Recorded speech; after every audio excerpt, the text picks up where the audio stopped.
Welcome back to the Inner G. I am G. Um, Fear. I want to talk about fear today. Um, why is that a part of our makeup? You know what I mean? Why is there fear? I mean, we all have to answer that individually, like, cause we all have our own journey and we all experience things differently and we all fear some things differently. You know what I mean? Cause we are a product of our environment, so the things our environment isn't afraid of, we won't be afraid of. And the thing our environment is afraid of, we usually be afraid of. Fear. For me, it's like fear is doubt, unknown, not knowing, you know?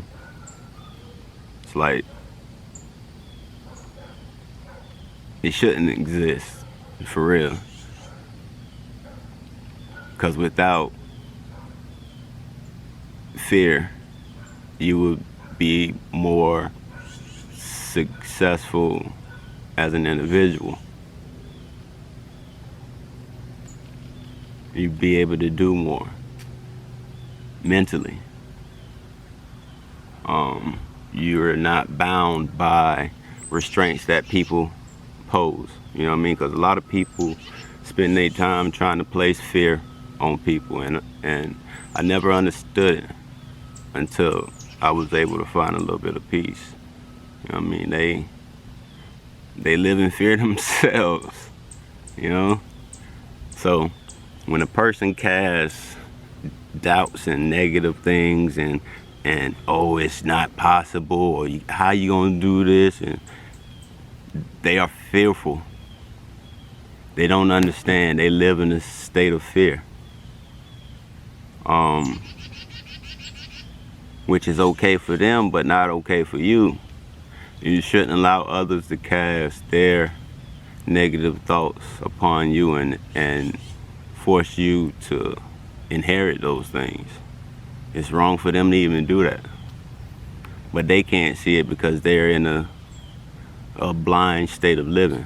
They're not aware of themselves, so what can you do? But yeah, fear. It's a funny thing. And it's like once you go through it, you'll be like, what was I fearful for? And that's how we should be with everything in life. And stop allowing people to nurture our thoughts into fears, right? Because our thoughts is only thinking about possibilities, outcomes, you know what I'm saying? It's almost like a little computer. It's trying to figure out the possibilities, the outcomes, everything.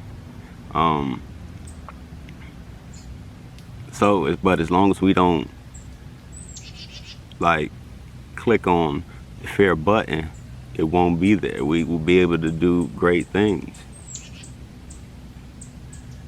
But we can't do great things because we're dwelling in fear. Yeah. So the thing that I've learned is to be like Nike. You know, who cares if it doesn't pan out the way that you thought it should or pictured it? You know what I mean? Just maybe do it again. Or maybe go get another person to help you, or figure it out. You know what I mean?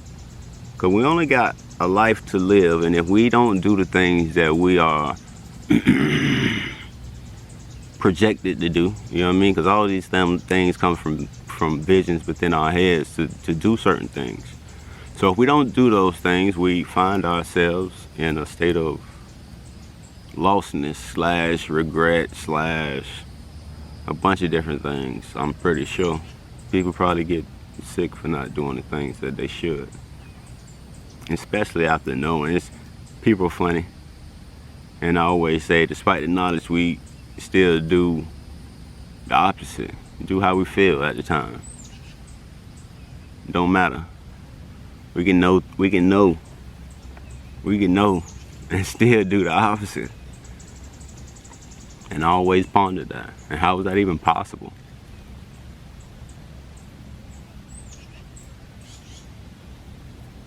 And that's what, and that's what pretty much God tried to show us, that we'll do that. And that's why He forgive us. You know what I mean? So we try to be like-minded, because He gave us that power to do that. Like, anybody harm you, you got the power to forgive them. You got the power to forgive people. Literally. And I know that may not sit properly with people, but we have the same powers Jesus have, or Allah, or Buddha, or any religion forefront runner.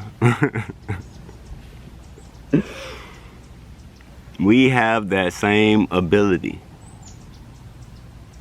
but people want to limit the ability to the person that they heard about, instead of allowing themselves to be as one, and they can be themselves. But people live in fear, right? We're talking about fear, and this is what stops people from becoming the best them, is fear.